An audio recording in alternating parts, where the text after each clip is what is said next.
And welcome to another episode of the Touring Fan Live. And tonight I am excited to be doing an evening with Bailey Race. You probably have heard his name. He's won Espresso Beans Artist of the Week back in August for his work he did with Pearl Jam. He's been taking the scene, coming up on his 2-year anniversary of being an artist in the field, and now he is joining me on this special episode. Bailey, how you doing, buddy? How you doing, man? I'm, listen, in the crazy world we live in, right, with everything going on, I try to put a smile on my face. Yeah, that's all you can do right now, man. That's all you can do. Just push through it and smile. It's crazy because I follow you on all social medias, and I know you had some issues getting mail out, and who would have thought in an age where everything is digital and supposed to be quicker, that we'd be having all of these issues with the post office? Isn't it kind of just crazy and peculiar? Yeah. It's unexpected, but the way the 2020 is going, I wouldn't be surprised if more like curious things happen on top of that. So I think it is pretty crazy. Bailey, I think we're just really, I don't know, a Godzilla attack, Mars attacks, alien style, or I don't know. We all find out that we've been doing everything wrong from the get-go. Nothing would surprise me right now. Yeah, like some sort of a Godzilla figure with a face hugger comes out of the water and starts just absolutely obliterating everything. That would be probably one of the least shocking things of 2020 to happen, honestly, at this point. Yeah, it just, if something came about and we got this message from this planet and we found out it was a Prometheus-style planet for all of you nerds out there that follow the Alien series, and we come to find out that we touched the wrong thing, we bring aliens back to the Earth, would be shocking. But we're not here to talk pop culture. Bailey, listen, you are you're a rather young artist, definitely taking the scene kind of hot, especially with the Pearl Jam print. That's how I found out about you. But that's not to say that your work from the last 2 years doesn't speak for itself. But before we get into where you are now and the things that you've produced, I'd like to know what made you become an artist. When did you really start getting into art? So that I kind of had a little bit of a freckled past in terms of art, just because pretty much up until college I didn't draw or do any sorts of the arts or anything. So it stemmed from when I was in high school. I was into architectural engineering and just like engineering in a whole, and I really liked drawing blueprints and being a draftsman as to like when I was able to, and then kind of like taking that and shifting and figuring out my niche in it. And then towards the tail end of my senior year in high school, it was actually a really bad snowboarding accident.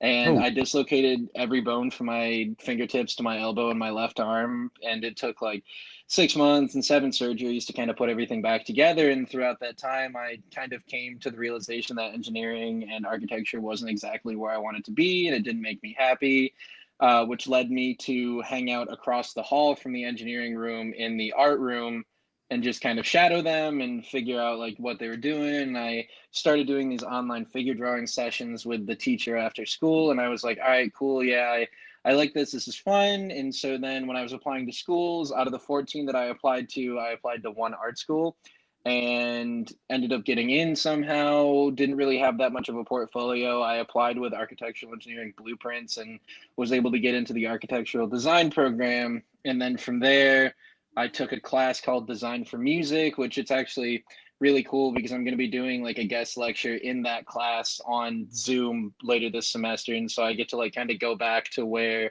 everything started and be able to talk to students that are coming into the school that I went to. But I took that class and then went into graphic design and illustration off of architecture.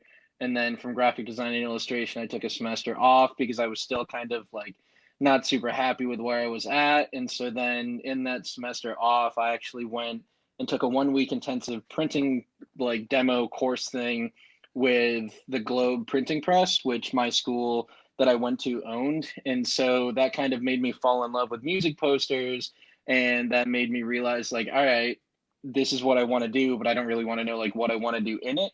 And so I started to develop a style and learn what I want to do illustration wise, while at the same time learning how to silkscreen print. And so, because in the back of my mind, I was learning the processes of silkscreen printing, I kind of was able to learn how to illustrate for silk screen printing, which kind of gave me a little bit of an advantage because I didn't have to like learn one thing and then digress and then learn another thing and then try and integrate the two together. Like they kind of both interlocked naturally and kind of slowly throughout that entire process. So you got to And learn that pretty early in your career, where speaking to a lot of artists, they had to kind of go from one process to getting into screen printing. That was something you did early on to establish your style as you move forward. yeah, so the second semester of my would have been sophomore year was when I started to kind of like get into it because that was my semester that I was away from school. And so I would have been like 19, 20 years old at the time, and I was learning how to illustrate, and I wasn't taking any illustration courses because I tried taking courses in the program and I wasn't super happy with the way it was handled just because it was very much like corporate illustration firm type thing. And I know I wanted to do my own thing, even though I didn't know exactly what it was yet. Um, and so around like 19, 20 years old, I was able to start learning one thing at the same time of learning another. And so I think because it was such like an impressionable time, I was able to imprint both of those like processes at the same time rather than trying to learn one and then learn another. Like you mentioned, a lot of people have to do later on in their career. Now, where did you end up going to college? I went to the Maryland Institute College of Art here in Baltimore. Okay. And you went there for, was it a 2 year degree or 4 year degree? I went there for a 4 year degree, but I didn't graduate. Okay. My finances dried up a semester before graduation, and Don't you hate so when that I'm happens? once. Yeah, I mean it is. It definitely was a very big blow, and it was kind of a big like blow to my ego as well because everything was like happening very quickly and developing very quickly, and I was like, cool, my momentum's going, nothing can stop me now, and then everything stopped me then, and so I kind of had to take a second, and that's when I decided, all right, maybe I'll take a step back from school, and I'll have the intention of going back in like a year or two.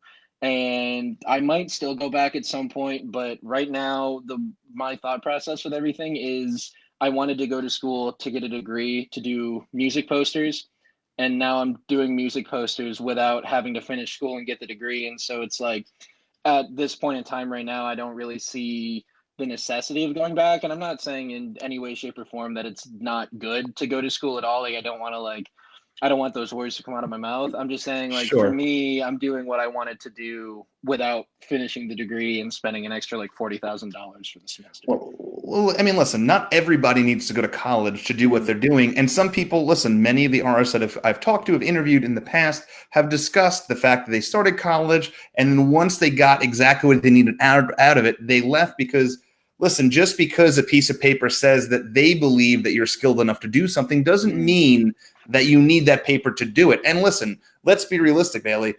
Your art speaks for itself, right? It shows I like that appreciate it. right there really is probably more important than a piece of paper that you're going to hang in your house because when people meet you, they're not going to say, "Oh, what's your college degree?" They're going to look at your portfolio because as an Mm-hmm. artist, and once again, my opinion, I believe that speaks louder in retrospect than, paper. And there might be some commercial gigs that they might ask that, but I think that looking at what you've done so far, I can say that speaks louder. Now, let me ask you this. You do Mm-hmm. have a unique contrast style to your artwork. It's a very unique line work. It's different than most that's out there. And that's what I've always enjoyed about art. And I've said it many times in the show. I like how things can stand out and then they determine who the artist is. When you can look at something and say, hey, that's a Bailey Race print, or hey, that's an Emick, or that's a Jermaine Rogers, or that's, any, you name it that's out there, Monk One, whatever, right? Mm-hmm.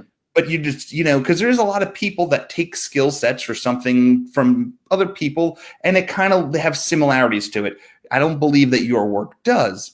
When in your, I guess, growing, did you realize, hey, I have a style here.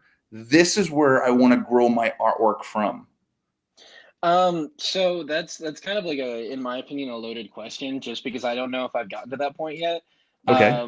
Just because I have only been in this for 2 years, and then on top of that, I've only been, illustrating pretty much for like 3 or 4, and so in my style has only been like 2.5, 3 years, and I have been fortunate enough to start this entire thing, this career kind of right after I started to develop my own style. So I've been able to kind of have control groups while I'm developing my style. So that way, every piece that I put out, I can try new things and I can see how people react to it. And I can put out one style more heavily leaning in this way. I can put out one style heavily leaning that way.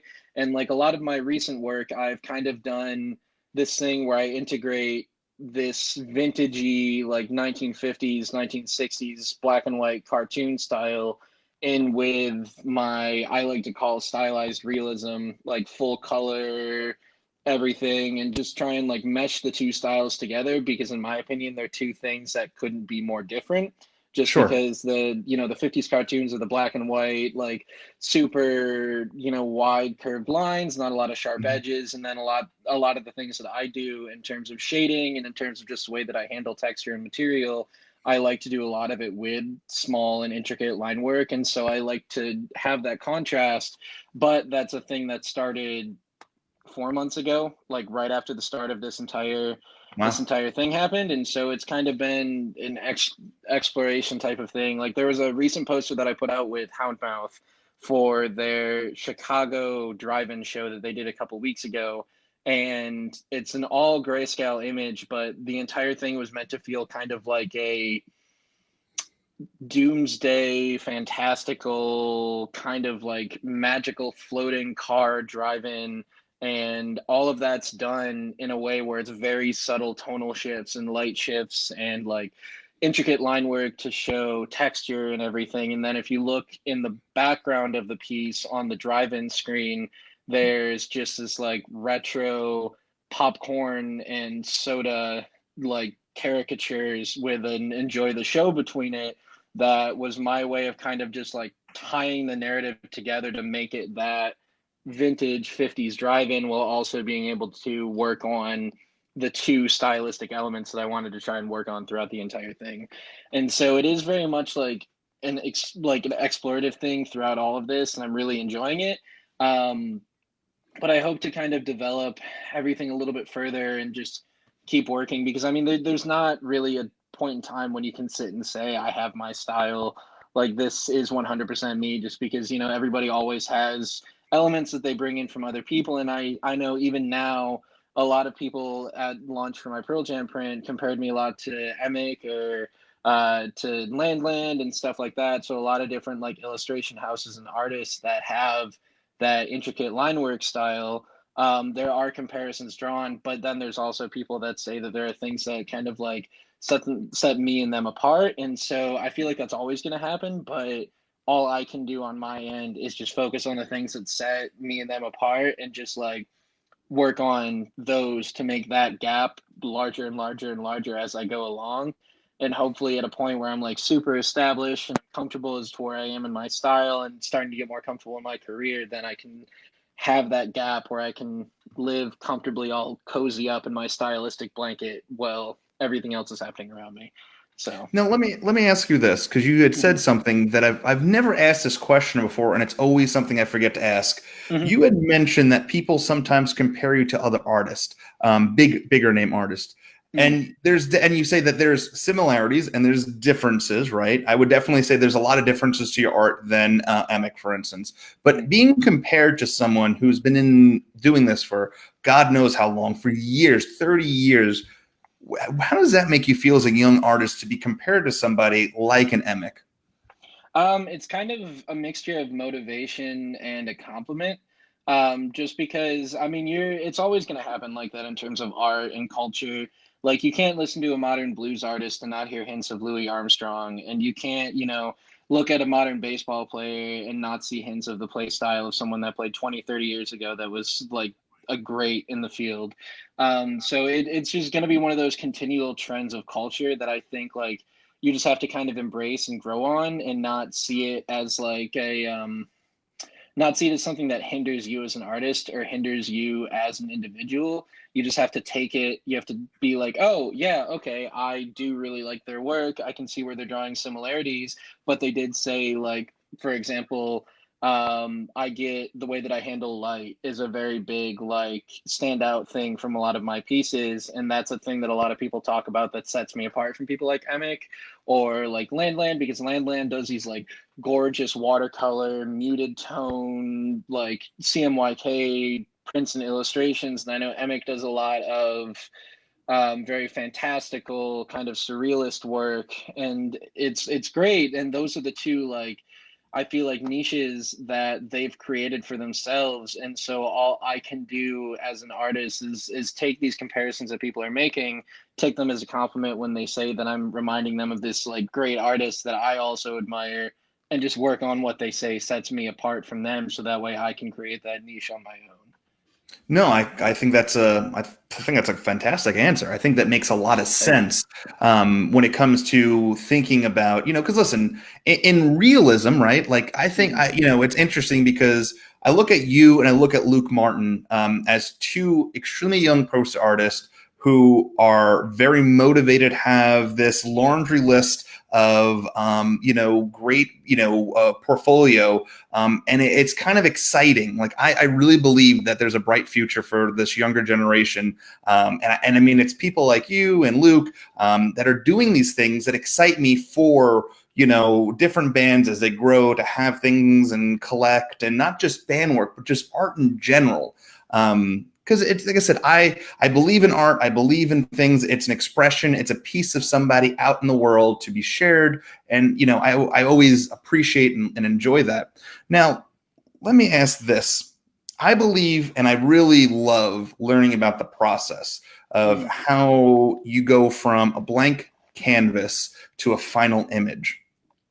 When looking at any piece of art that you've done, do you have the same process for each thing that you go into every time, or do you go into everything completely different? It really ranges. It's kind of all of them mostly start by me staring at my wall in a dark room and just like trying to imagine something until I start screaming.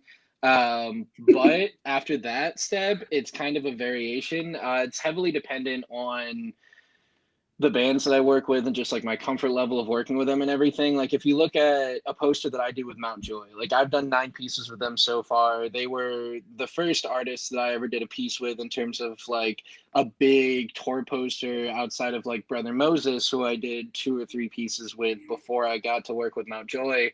But with Mount Joy, it went from creating 2, 3 concepts that were really roughed out, refining 1 or 2 of those, choosing one of those, and then working in on those while also showing proofs. But I feel like when building a relationship like this and being able to work with a band or management so closely for, even just 2 years and making 9 pieces of art, you learn what they like, and they start to get comfortable with the way that you handle things. And so now when we do a piece, it's usually I send over 1 or 2 concepts, and then after that concept is approved, we just run with it. And just because like they know, they've seen enough of my sketches that they're able to see from point A to point B a little bit more clearly than when we first started working. And so that way they can kind of see like what I'm talking about. Also, just because, I mean, if you ask anyone that I work with, they know that I send a very, very, very crude sketch because I'm a horrible sketch artist. I either don't do enough or I do way too much. And so I send a very crude sketch that's attempting to be right in the middle, accompanied by like a 3 or 4 paragraph explanation of concept and like color and like the narrative that I'm trying to create, so that way I can try and paint like uh a text-based picture for my clients or for the bands that I work with, to kind of show them what I'm thinking without being able to actually sketch it, just because like I said, I'm an absolutely horrible sketch artist. Um but I think that that's mostly the biggest constant, is that 3 or 4 paragraph explanation that I go back and forth between whoever I work with, just because I think that's where I'm at my strongest, is just like talking about something. And so I'm given the ability to kind of break down what I'm thinking in the form of words.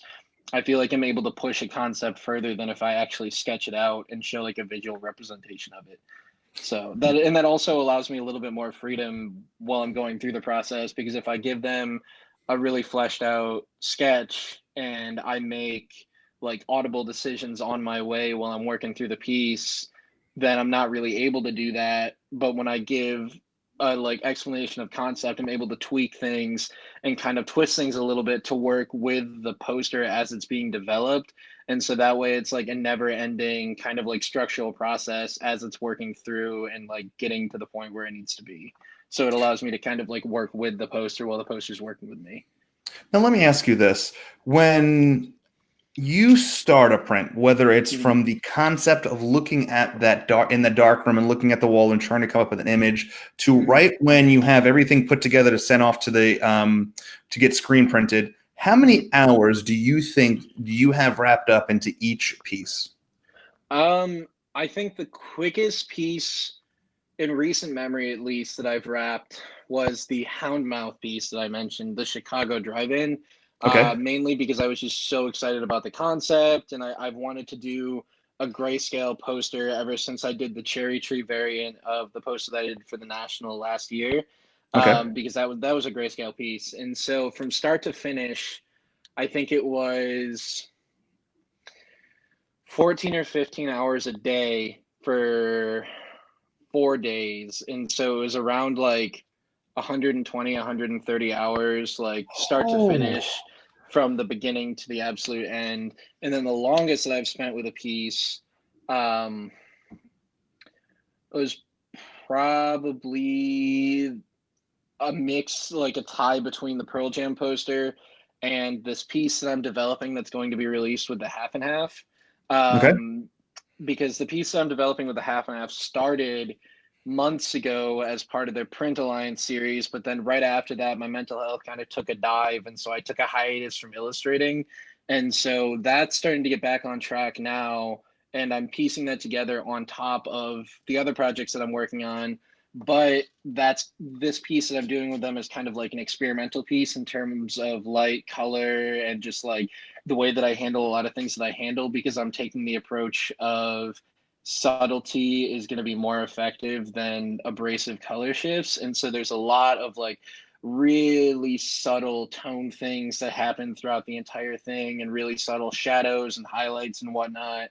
And because of that, I'm taking as much time fleshing out the line work of all of it. And I mean, I think some people might know what I'm talking about because I posted a couple kind of like sneak peeks of this piece as I've been working along with it. It's the illustration of the townhouses on the road on Golden Hour, and because it's Golden Hour, that being such like a iconic and like standalone kind of like frozen piece of time throughout the day, I really just wanted to knock those like tones and those colors and those light conditions as far out of the park as I could, more so than Sure. any other parts of the piece.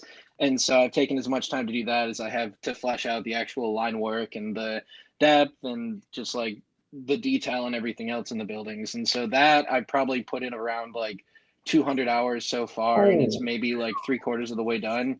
And then once wow. I finish the actual block illustration, I'm going in and illustrating like 15 to 20 figures, doing different quarantine activities that I pulled in from a poll that I ran a couple weeks ago, because I want the entire thing to kind of be a celebration of the triumph that people have had getting Sure. through the tough times of being like stuck at home throughout coronavirus, and kind of like pushing through and finding new hobbies and being able to see friends while also staying socially distant, and kind of like being a thing that you can look at about this time that we're living through without kind of having that super sour taste in your mouth, rather than that being able to have that melancholy feel while you're looking at it. So I'm No, trying to go for that like nostalgic melancholy. no, I think, listen, I think that's great. I also like when you said, um, how you're bringing in all these elements of kind of the overcoming of what's going on and how Mm-hmm. we're developing feelings or doing things. Because one thing is that we've talked about, that I've talked about in the past, is like mental health is my main concern, with the pandemic. Yes, being sick is a primary concern, and getting coronavirus and making sure it doesn't pass along is very high. But I do worry about the people's mental health and how they're being able to overcome it and move forward from it. Because listen, let's be realistic. There is, it's tough to do things if you're not in the right headspace, right? Mm-hmm. So, no, I think that's pretty amazing that you kind of reached out and are developing this piece based off of things that you were told about and coming over through the pandemic. That's pretty wild. Let's Yeah, kind I of mean the whole thing with the pandemic is it's our story. You know, like if you sure, look at it in a way where it's your story as to what you did throughout the entire thing, like yes, you are helping keep people safe if you do stay home and you do socially distance and like quarantine and all of that. You are helping people a lot, but while you're doing those things you also have to focus on things that help you get through it, while correct. also focusing on the other people in your life while not being able to see them.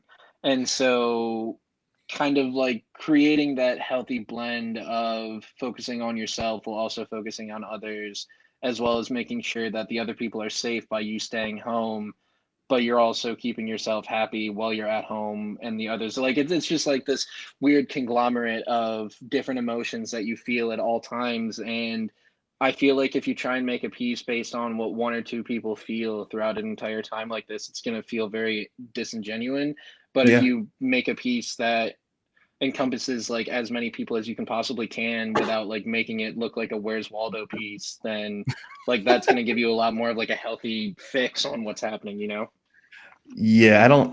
That would be interesting having a Where's Waldo pandemic piece. Can you find the mask? I mean, it'd be that would be an interesting one.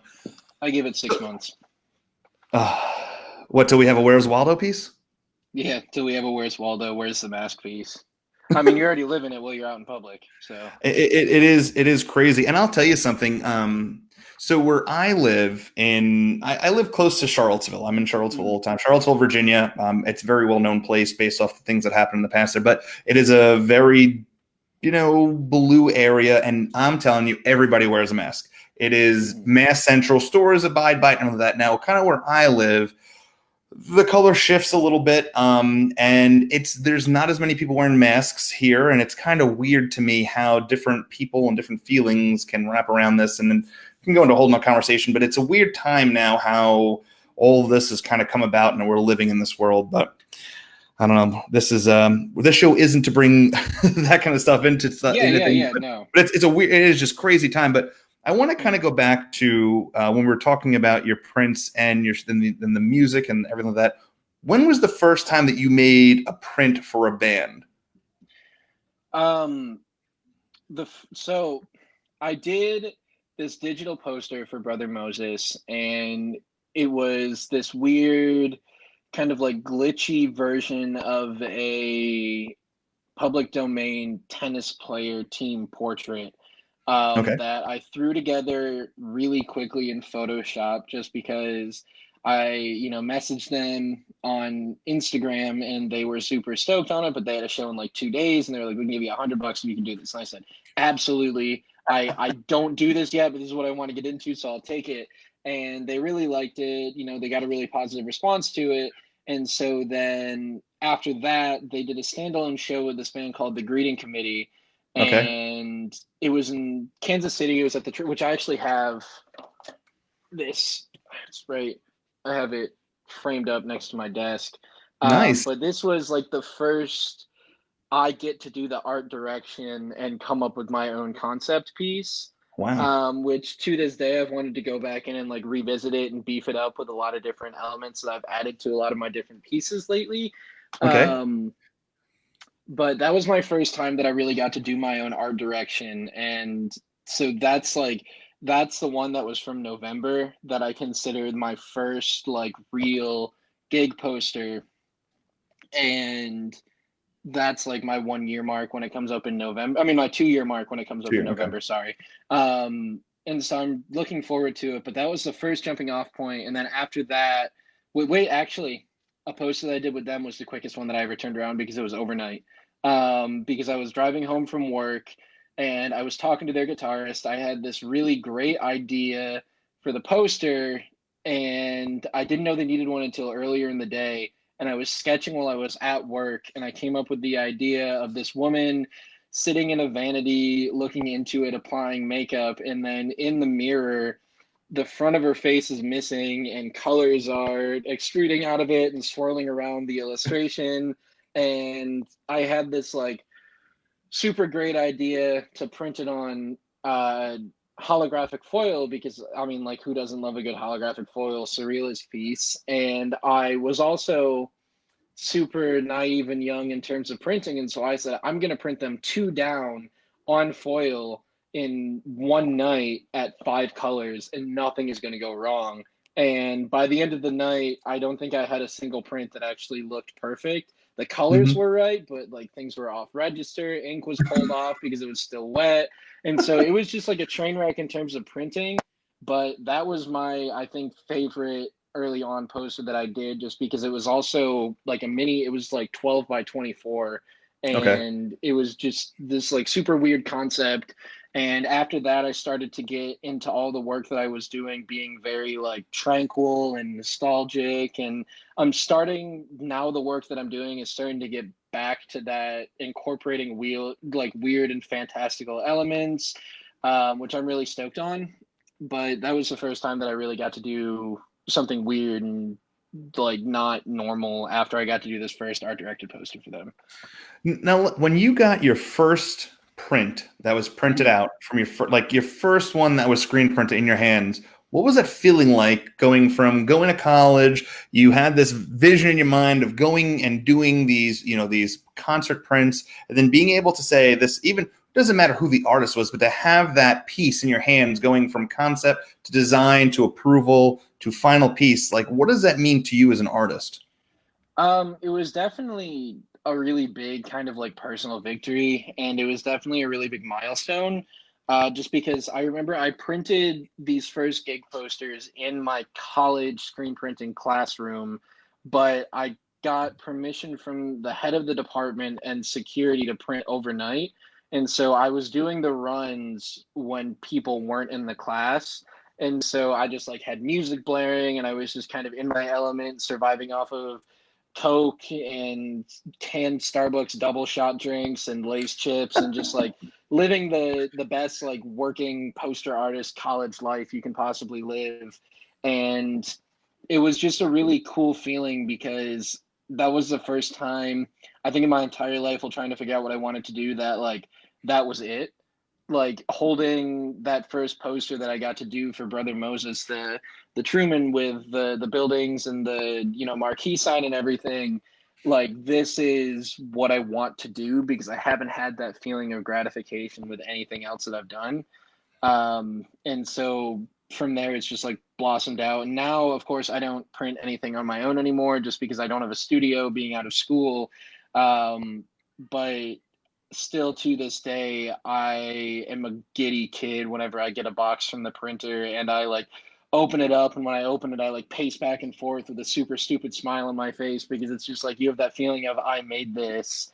Like I made this for, this band that I love. I don't even care if it sells really well, but like I did this and this is in my Sure. portfolio. And, growing up being a huge fan of music my entire life, like this was something that I didn't expect to happen, but now that it is happening, it's like a pinch me kind of moment. You know what I mean? No, I totally get it. I think So, that's, I, I can only imagine, like I said, once again, I believe when an artist is putting their concept, pulling something from their brain, an mhm. image for anything, whether it's a band print or anything, they're giving a piece of themselves. There's a great story that, when I got heavily into photography when I was in college, they talked about how Indians believed that paintings were giving up a part of you out to Mhm. the world. Like when they were drawing on that wall, they were giving up a part of themselves to tell that story because it was coming out of them onto the wall. And that's why back for a very long time, Indians didn't want to be photographed because they believed that you were taking a piece of them away without them actually giving like artistic feeling or, Mhm. and I could be saying this wrong, but that's why they didn't photograph. But they believed in that idea. And it was always an interesting concept to me to believe that because I do believe that people are art is always perspective, Mhm. who likes it, who doesn't like it, how they feel about it, the story behind it, how people look at it and pull different feelings from it. um it's interesting to me, and it's kind of cool that like when I look at pieces on my wall that it's like it brings back a memory, but it's also like I look deeper in and I'm like I wonder how the artist felt about this because it's a piece of them on my wall. So it's a pretty cool concept when everything comes full circle. Oh yeah, and I mean it's like being completely honest, you don't get into this industry for the money. Like you get into this industry because you love music, you get into this industry because you love art, and you get into this industry because you want to, create cool art for the bands and the artists that you love. And I feel like every aspect of this process, like before I went on my hiatus a couple months ago, it was kind of doing it to survive, which is why I ended up taking a hiatus in part, just because I needed to get back to the love of it and be able to get my passion back with everything. But, every aspect of this career path to me is just like a dream, just because I'm working with people that, in music I idolize. Like, for example, when I confirmed my poster for the National for their show Rock last year, I was back in my hometown because it was my little brother and sister's high school graduation. And I remember I just drove and dropped my bags off at my dad's house, and I was driving up to my mom's house to see my siblings and everything. And on the way back to my dad's from my mom's, I got a notification on my phone from the Nationals management. And I remember very distinctly because it was like super nice out, upstate New York, summer, crisp, dry, warm air. And I was driving down this country road and I got the notification and I didn't even open it. Just like the little preview thing on my phone, when it popped up, it said, "Hi Bailey, the National is interested in hiring you, dot, dot, dot." I think I gripped the steering wheel like white knuckle and just like screamed at the top of my lungs like a super loud woo, just because it was just like one of those things that it's just like a milestone. Sure. You have this band that you love, like for me, the National, and you finally get this opportunity to take this love and take this passion that you have for this band or artist music, and you're able to translate it into something that you're able to create, and you're able to like put this love that you have down on paper to be able to, at least in part, express it to people that are going to be able to look and see the poster when you put it out. So it's just like that feeling of being able to give my love and my adoration for the band or for the artist or for Sure. like the, like not even the music, but just like for the pop culture thing. Like I did the Teenage Mutant Ninja Turtles piece a couple months ago. Just being 23 and growing up on stuff like TMNT and stuff like that. Like that was, just super fucking. Yeah, I'm sorry if I can't say that, but it was just No, like it no, was no, super cool. no, no. This is listen. This is we'll call this TV 14. You're more than welcome to drop an F, Okay. a fuck, a shit, whatever, Yeah. however you feel. Yeah, it But was just listen, super fucking cool. So listen. I mean, but here's the thing, though. What I really like about you, and listen, we haven't talked much besides mhm. small communication. The one thing that I've seen in the 40 minutes that we've been talking is that you're passionate about what you do, and that excites me because you know it wouldn't be exciting if I talked to someone and like, well, this is my job, and yeah, I do it and I like it, but to see your passion behind the results that you're putting out in the world and to see what's out there, that's amazing, dude, and I applaud you for that because what you're putting out there is absolutely stunning. And I want to let's bring this full circle now.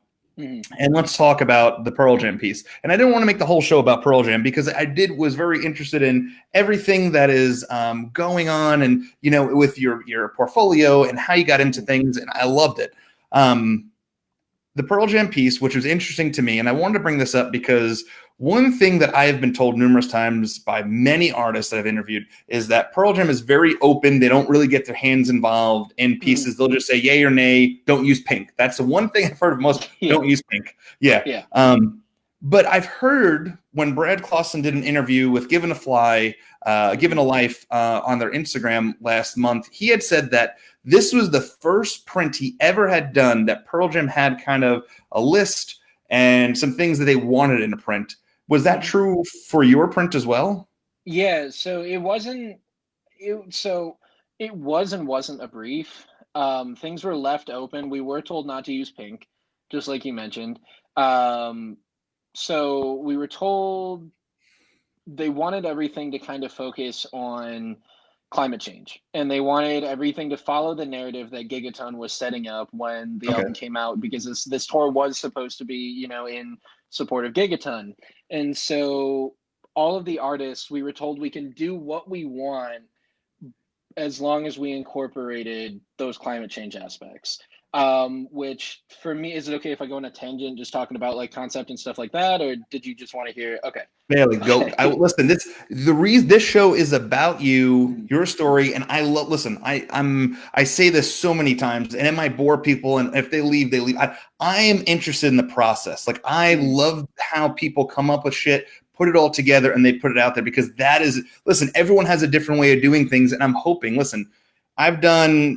I think this is out of all the shows I've done and everything I do. This is 147 episodes of shows that I've done between these kind of collaborations of things in 2.5 years. And I haven't heard the process be the same for everybody. And I love it. And if there's one person out there that's interested in doing this and they pull pieces from us and can do it themselves, then I feel like I've won and I've succeeded at what I'm trying to do. So yes, go deep, dig deep. Go on the tangent. So it was hearing that they wanted people to incorporate climate change and hearing that they wanted to kind of touch on the touchy in terms of subjects was very tough for me because I am not a politically charged artist. Like I am not someone that incorporates world politics, not even just necessary political politics, just like incorporating world politics for climate change, all of that, like conversation pieces. I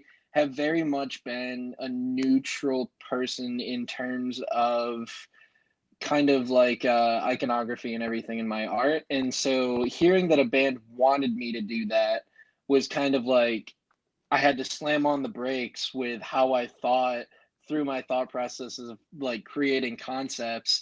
And I had to figure out a way that I could do what they wanted me to do without having it, being my first time incorporating elements like this, without having it be super in your face because I didn't know how to integrate it. And so I spent a lot of time just like kind of studying a lot of different climate change topics because, I'll admit I'm not very well versed in a lot of the things just because it's kind of, I haven't done a very good job the last couple of years of keeping up on everything and like keeping just on top of it. And so I was reading up on a lot of different things with like climate change and everything that's been happening as of late. And,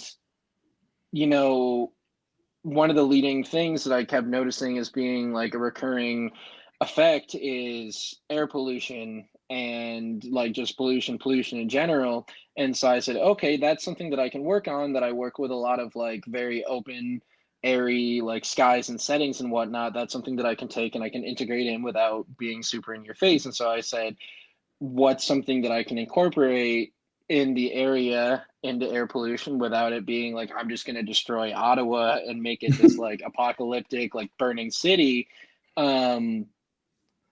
Was the show is happening at the Canadian Tire Center, and I said, oh, tires, tires burn, tires create a thick smoke, and tires lead to a lot of smog. And so that's why in the piece, if you look at it, there is a barrel floating in the water, which a lot of people think it's a flaming barrel of trash. But if you zoom in, it's actually a flaming barrel of tires that's from the Canadian Tire Center. And that's my way of like incorporating that without putting it super in your face. And so from there, it was kind of like, what does air pollution cause? Air pollution causes the ozone to break down, causing the greenhouse effect to increase, causing temperatures to increase. And I said, what can I do with temperatures to kind of like tie it together with other things, Ottawa? And, the Rideau Canal is famously known for freezing over and people ice skating on it every year. And Ottawa is actually known as the seventh coldest capital in the world. And so I said, well, what if we just heat it up a little bit? And during the winter, there's just some chunks of ice floating in the water and it's not completely frozen over. And then from there, having the idea to, have Pearl Jam spelled out of ice and whatnot, and then the Parliament building overlooking it to push that like idea of just like governmental control over, all of whatnot, just kind of like started to organically come into play just because I had those couple pieces of political, socio-economic, global warming things pulled in that Pearl Jam wanted me to do. And so from there, now that I had those couple of narrative pieces together, I could just like piece the puzzle together with things that were my bread and butter and create the concept off of that. So this was probably one of the most like research intensive pieces and concepts that I've come up with, but it was still a lot of fun to kind of like mold it together from bits and bobbles. Well, the thing too, Bailey, is if for some reason poster art doesn't work out for you, I would say one of those touring guides for Ottawa might be in your future. Yeah, well, a lot Listen, of you just dropped some like serious Ottawa facts, and I pray you've been to Ottawa, right? I haven't been to Ottawa. You're gonna. I mean, it almost feels like you have to go now with the not. Yeah. I mean, you seem to be like you studied up on this. It's one of those you got to go. Well, it's also so I outside of like my Facebook collectors group, I haven't posted it, but there was actually a second concept that got Oh, denied. The first one was the river and everything, but the second concept was just like a lot more of a small town version of Ottawa with a bit heavier lean into Ottawa itself rather than into like the concept of global warming and whatnot. And that one came from a conversation with my buddy Kelvin. You might have seen his work, Kelvin Laturi. He's done some work for like Fish, done some Dave Matthews Band yeah, stuff. yeah, yeah. Very Yeah, familiar. yeah, yeah. So him and I, we're good friends. We talk all the time. And I messaged him one night and I was like, hey, I'm doing this piece for a band. I can't tell you who it's for, but it's for a show. It's in Ottawa. What do you know? And this kid is like a never ending stream of like weird, cool facts and history. And like he always has an entire gallery of photos to accompany all of these facts, like readily available. Because he has like his studio and house in the woods and he just like goes on walks and sketches and does like research and reads and he's just like this like fountain of knowledge. Wow. But he went on this like huge like lesson about how Ottawa's used to be this like huge logging capital during the industrial boom, and they used to have these like floating townships where people built houses on these like rafts made of logs that just floated downriver from one trading post to another, and just is like super cool and weird history. And I was gonna do like this truck bed carrying a bunch of logs with fictional lumber place being Spartan Lumber with with the mascot being a beaver and a Spartan helmet because the Canadian Tire Center is home to the Ottawa Spartans, which is the professional hockey team of Ottawa. And so I was going to do the beaver, which is the animal of Ottawa, dress up as a Spartan in this fictional lumber company, which follows the history of like Ottawa lumber. And so it was going to be this like huge like rabbit hole of like different pieces of fictional and like Ottawa kind of trivia and everything. And then the Parliament building was still going to be in there because I wanted to draw it one way or another, but it was going to be a lot less prominent and set back to create a more like relaxed, kind of like chilled out atmosphere compared to this like, end of the world beavers are the dominant sentient race narrative that I've created with the piece that I ended up going with. So it was Sure. like kind of night and day in terms of concept because one was very much like socio-political climate change and the other one was just like history of Ottawa and like fun plays off of it. So it was really cool to kind of come up with both of those because they were night and day. Yeah, no, it's a fabulous piece, and I think it's interesting too that and now I will say I do have a canceled concert print that I spent a shit ton of money on and a shit ton of money to frame it, and it was a Pearl Jam piece for when they canceled the show in Raleigh, North Carolina in 2016. So it was interesting, and I did buy one print from this tour, because I was supposed to go to the Baltimore show, and I really dug that print. And I told my wife I wasn't going to buy anything, but I did dig that print.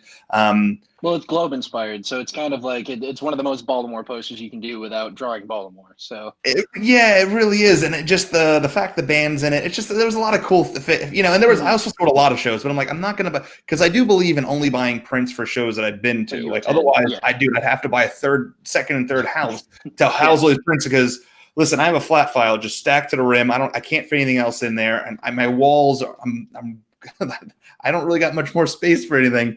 But no, it was it was really cool when I saw the piece. But Let me ask you this. When you were making this piece, how far along were you in the development of this piece when they announced the postponement of the show? And did the band reach out to you to say, hey, listen, before they announced everyone else, like, hey, we're going to postpone the tour, hold off on everything? So it was done. It was Oh, done. shit. File was already off to the printer. Like everything was already set to roll. Just because they wanted my piece done a month before the show, and Okay. so it was done far enough in advance. It was ready to go, ready to roll, everything. And I think I heard before they announced like a day in advance that it was being Okay. postponed, and it was just like, we're really sorry, we'll change the dates, everything. And of course, like that's probably subject to change, and they're probably going to do something different when the shows actually happen, just because it is going to be so far out. And at that point they want to try and give that new poster to reflect the new experience and whatnot. Of course.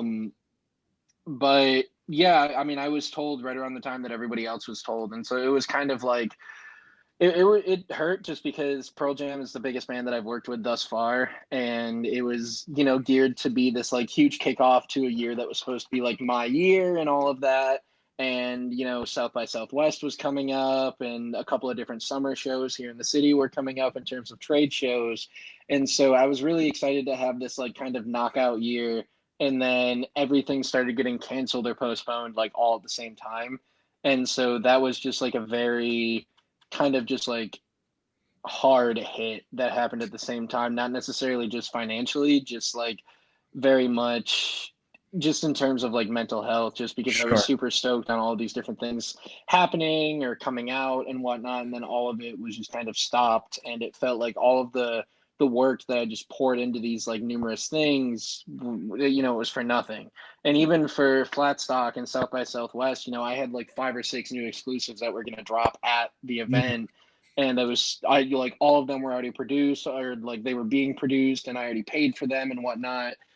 Which is fine, because one of the main things was the Flora and Wisdom art print, the 18 by 18 square format owl poster that I have, and that got a really good reception, mainly because the two foils that I chose was this rose imprinted foil, and then a white marbled foil, which at the time, like the white marbled wasn't really a super commonly used foil type, just because it was Okay. brand new. And I mean, Sure. now, like, Caleb Williamson just did these posters with Bottleneck, the Grateful Dead releases that he did, and he did the white marbled foil, and they were gorgeous, and they're starting to pop up more and more. But it's just like the allure of that foil is just like it's you can't compare it to anything else. um but it Let was me just like ask. all these. Sorry, what were you gonna say? No, no, go ahead. Go ahead. I was just gonna say it was just like all these things that were kind of being teed up to be a very like great year just got knocked off the tee all at the same time. Sure, riding the high and then unfortunately getting the rug pulled out from under you. But Mm, if what a fucking 2020. I mean, I think yeah. they always say 2020 is hindsight, like hindsight's 2020. Like whoever Hmm. came up with that concept of those words are a bunch of jackasses. Like, because I was expecting 2020 to be full in hindsight, and I guess I was wrong on that. But Alan, who's on the board, who's talking right now, had a question. If you can answer it, great. If not, I understand. When they did postpone the shows, did they say, "Hey, listen, we're going to release these prints. We're going to put them out because they are printed with the dates, yada yada. But we will use you for the postponed shows in the future." Or was nothing promised? Nothing was promised, and even at that time it was kind of like we have very little information. And they just asked anybody that already had their copies to just sit on them for now. Like, Okay. don't announce them, don't share the images, don't try and sell them, don't destroy them, just sit on them. And 6 months passed, and I just kind of expected to just sit on these until everything started to pick back up again, and then like maybe be able to sell them with a new poster if I got to do the new one, or like just doing something with them. And then out of the blue, my contact was just like, hey, so we're letting the artist sell them. And I've talked to a few of the other poster artists like Zeb Love and Dan Mumford about it. And, all of us, it was like a out of nowhere kind of like silver lining kind of thing, just because, we all had our copies just sitting around and not really being able to do anything with them, or not being able to show the art that we all worked so hard on. And being able to finally get that opportunity was just great. It's just like a super kind of like out of nowhere silver silver lining type of thing. So. Well, I think the one thing, and I could be speaking out of turn here when it comes to this, is that I really believe that Pearl Jam, their management, they believe in the people they bring in. They believe in the community and the fans that are around it. So they always, I mean, I've never heard of them doing wrong to the fans and the community and any of the artists that work for them. And listen, if they have, it's beyond me because I've not heard anything negative. So the fact that they did this, and listen, I hadn't heard of any print that Pearl Jam put out for this tour that didn't sell well or do well in its sense. Yours sold out, correct? Pretty quickly. Yeah, it sold out in 16 seconds. Oh, dude. So I mean, is that like, and how many prints did you sell? I sold 94 of them out of the 100 just because I wanted to withhold a couple of copies for shipping problems, and then like a couple of copies for like remarks to have at South by Southwest next year or something, just to be able to do something special with them. But yeah, it was 94 copies in 16 seconds. And a lot of people say that a lot of bots got them, but at the same time, a lot of the people that like got them are names that I recognize of people that I've talked to in the past, even before Pearl Jam came out, or, like people that I've talked to and had full blown conversations with on like Facebook, and they showed me their collection and whatnot. And so I know they're like genuine collectors. Like some of them I know were most likely bots, and I did the best that I could to go through eBay and like hunt those down and cancel them and everything, but people hid their tracks really well. But yeah, it was 16 seconds, completely Jeez. blown out and sold out.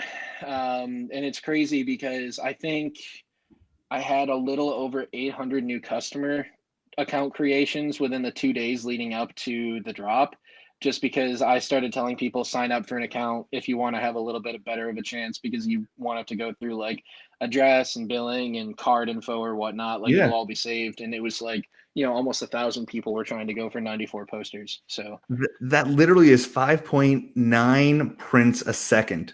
Just like that. That's amazing. Oh That's yeah, I mean it that's happened so quickly that my orders are out of order. Like the numbers that came in somehow are out of order on my like Squarespace commerce platform. And it's just because like, order 294 happened at the same time as order 288. And so one's higher than the other, and like 294 is below like 286, and it's like they jump all over the place just because they happen at literally the same time. same So time. Jesus, that's amazing, dude. Listen, Bailey. First of all, I really want to say that looking into your background today and looking into your portfolio, I really do enjoy your work. I do think it's stunning. I do like the fine details. I like the lighting of it. I like the coloring. It is stunning. I don't own any of your work, which is, I think you might be the first artist I've interviewed that I don't own something from. But it's not to say that I'm not going to. I definitely love everything you're putting out there. Yeah, a lot of people, their first introduction to me was the Pearl Jam print. So it's like they're very, very, very fresh to my work. And I do have a lot of really cool things like lined up and everything, including like I have this new art print called Retreat that is dropping on Friday at noon. That's going to have this like really cool rolled crushed velvet paper that it's being printed on, which is the first time that I've ever printed on a substrate that's not foil or regular paper. Interesting. Yeah, so it's gonna have some really cool variants, like the main edition, the color variant, 6-color edition that's kind of like a more realistic lighting and color situation, and then the velvet variant. And so there's a lot of different like options and like cool collector things that you can do if you want to like start getting into my work, just because this is kind of like one of the most like my portfolio pieces that I think I've ever put out, just because it's like plants and different nostalgic things hanging on the wall and whatnot. I posted it to my Instagram and my Facebook accounts today, so it's not on my website yet. But if you follow along on either Facebook or Instagram, it was just recently posted, and I will be posting again for the drop info and everything. But yeah, that comes out Friday at noon of this week, so Friday at Eastern Standard. Dude, it seems like for a person that started this really heavily 2 years ago, you definitely dug your feet deep into this, and got some big things coming for you. Yeah, I'm really stoked. I have, that, and then I have 2 upcoming releases with Bottleneck Gallery, a couple of commission pieces that I'm working on right now, a couple of band pieces. Like I have another Houndmouth thing in the works, another Mount Joy. I have a couple of canceled pieces for pretty big name bands that I'm really stoked on that are going to be like starting to work again and coming to light and whatnot. So a lot of really cool things that are going to be coming down the pipeline that I'm going to try and do weird experimental things like that crushed velvet paper that I'm doing the retreat art print on. So now if you're getting into my work is a good time because it's probably one of the most experimental times that I have had since I started this entire thing.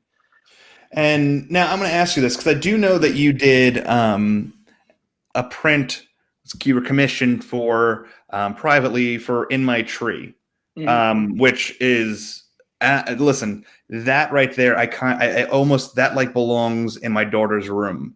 Like it's this beautiful like imaginary dream tale of a print. It's very Jack and the Beanstalk. Someone told me. Yeah. Is that going to be up for sale anytime soon? Like, are you going to have your own for that, or is that going to be something? So I'm going to have a really small allotment of those. I agreed to a 1-month exclusivity thing for the group.